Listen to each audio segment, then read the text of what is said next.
Well, hello and welcome back. So, this is from the Creation series, and now we're going to talk about Job 39. And we're asking a new question this time. And this is the idea, what can you create that would impress God? You know? Or put in other words, is God impressed with us? So, we answered a lot of questions in the last episode, but what are some of the more outstanding questions?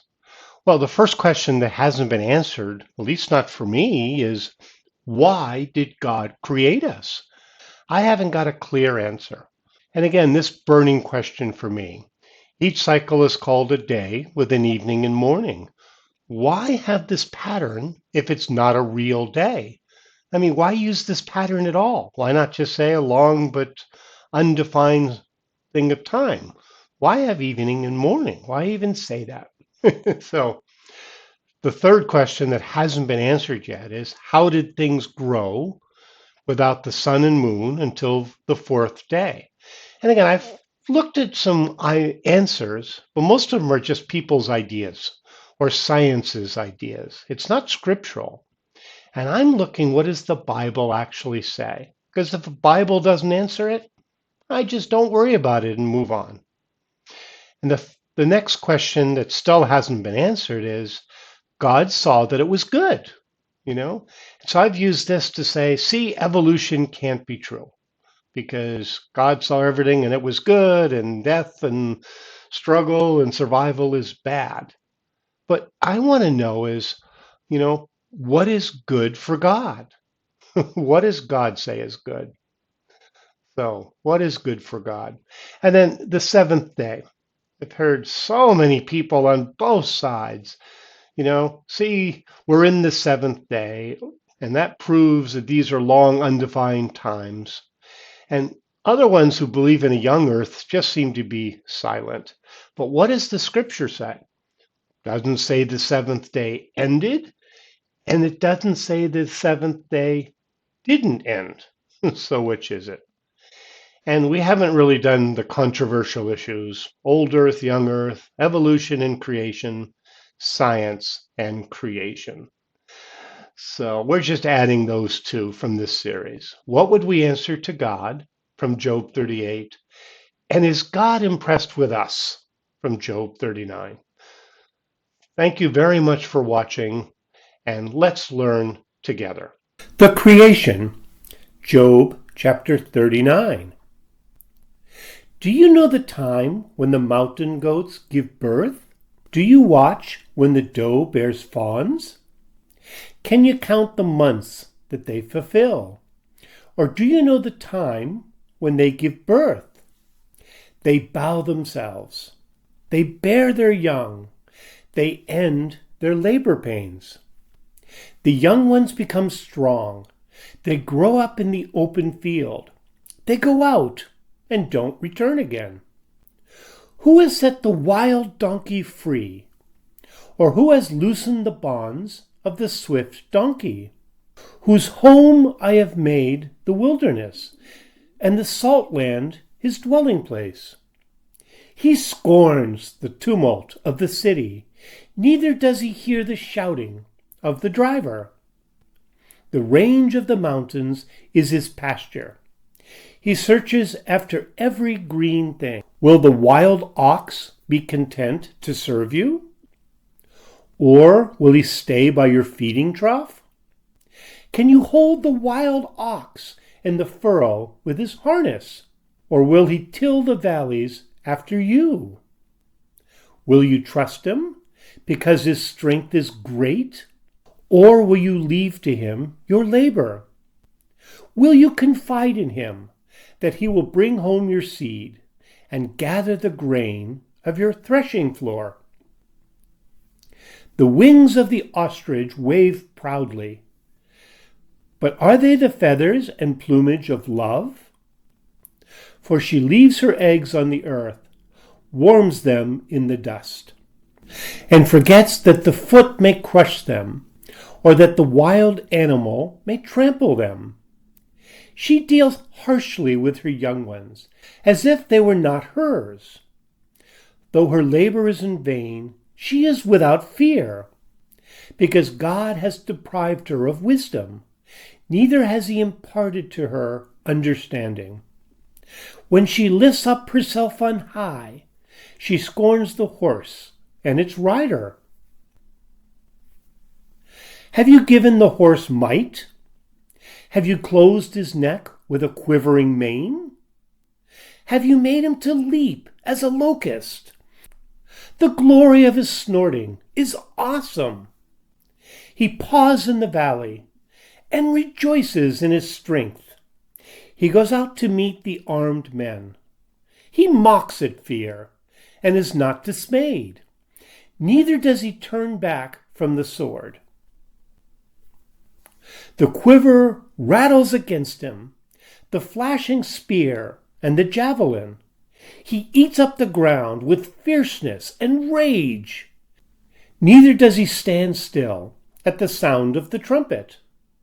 As often as the trumpet sounds, he snorts, "Aha!" He smells the battle afar off, the thunder of the captains and the shouting. Is it by your wisdom that the hawk soars and stretches her wings toward the south? Is it at your command that the eagle mounts up and makes his nest on high? On the cliff he dwells and makes his home, on the point of the cliff and the stronghold. From there he spies out the prey. His eyes see it afar off. His young ones also suck up blood where the slain are. There he is. May God add blessing to the reading of his word. So, what do we learn from Job 39? I'm always impressed by this, the questions that God asks. Because in Job 39:1, it says, "Do you know the time when the mountain goats give birth? Do you watch when the doe bears fawns?" And the answer is yes, we can do that. We have video and we have pictures and we have whole documentaries. But then if you get down to verse 5, who has set the wild donkey free? Or who has loosened the bonds of the swift donkey? Whose home I made the wilderness, and the salt land his dwelling place. So it's God is saying that he made their home the wilderness. Wasn't nature, wasn't science. God is making the claim that he made the wilderness their home. And then down to 13, the same idea. The wings of the ostrich wave proudly, you know? So, but are they the feathers and plumage of love? She deals harshly with her young ones, as if they were not hers. Though her labor is in vain, she is without fear, because God has deprived her of wisdom, neither has he imparted to her understanding. So this idea wasn't nature, it wasn't, it wasn't science, it was God. God has deprived her of wisdom. So somehow God is in control, not nature. And in verse 19, have you given the horse might? Have you clothed his neck with a quivering mane? Have you made him to leap as a locust? The glory of his snorting is awesome. And in verse 25, he eats up the ground with fierceness and rage. Neither does he stand still at the sound of the trumpet. So I always like that because when I grew up, we had 6 horses. I used to go riding pretty much every day, and they are pretty incredible. When you see a horse first thing in the morning, when I have to go give them their grain and their hay, and they're like joyfully stomping the ground and snorting, they do look pretty awesome. So, they are an incredible animal. And then down in 26, is it by your wisdom that the hawk soars and stretches her wings towards the south? Is it at your command that the eagle mounts up and makes his nest on high? So put it back on us. Is God impressed with us?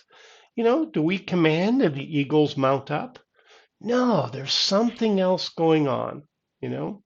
And In this pastor, it keeps saying it's God who did it. It's not, you know, some other force. God is taking credit for this. So in the creation, it's God who did it, right? Not some other force. So a lot of controversy here because science doesn't like this. Sometimes we don't like this, but it's awesome at the same time. God did an awesome job. So our modern expression. This is the idea of drop in a bucket. This is something that seems insignificant when compared to the whole. This comes from Isaiah chapter 40, verse 15. Behold, the nations are like a drop in a bucket and are regarded as a speck of dust on a balance. Behold, he lifts up the islands like a very little thing. So, what incredible things God's saying to him. Even nations are nothing to him, speck of dust on a balance. So, a drop in a bucket. We're going to make $1 million on this business deal. Well, that's just a drop in a bucket. We're going to make tens of millions of dollars later. Drop in a bucket.